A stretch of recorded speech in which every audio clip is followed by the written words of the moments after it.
Comment se repérer dans un pavé droit? Voici une imprimante 3D. Les contours de l'objet, créés grâce à un logiciel, sont définis par une multitude de points.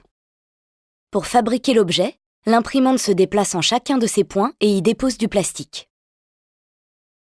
L'espace total disponible pour l'impression peut être représenté par un pavé droit. Les dimensions de l'objet sont limitées par les dimensions de ce pavé. Ici, le pavé droit mesure 11 cm de long, 10 cm de large et 10 cm de haut. On définit un repère à 3 dimensions formé par 3 arêtes du pavé droit issues d'un même sommet. Ce sommet, noté O, est l'origine du repère.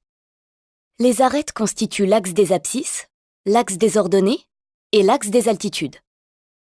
L'axe des abscisses et l'axe des ordonnées sont perpendiculaires et situés dans un plan qui contient une des faces du pavé droit, ici la face du dessous. L'axe des abscisses, noté OX, est ici représenté en vert. L'axe des ordonnées, noté OY, est ici représenté en rouge.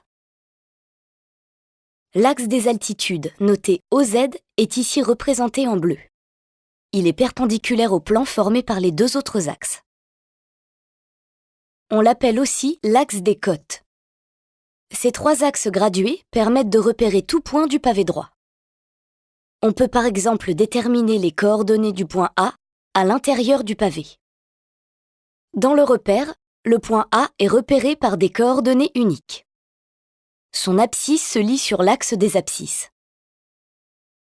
Ici, elle est égale à 6. Son ordonnée se lie sur l'axe des ordonnées. Ici, elle est égale à 7. Et son altitude se lie sur le dernier axe. Ici, elle est égale à 9. Ainsi, les coordonnées du point A sont abscisse 6, ordonnée 7 et altitude 9. On écrit les coordonnées de A entre parenthèses dans un ordre précis. D'abord l'abscisse, puis l'ordonnée, et enfin l'altitude, ou cote. Pour le point A, cela donne A, entre parenthèses 6, point virgule 7, point virgule 9, et on ferme la parenthèse. Voilà, maintenant tu sais déterminer les coordonnées d'un point dans un pavé droit.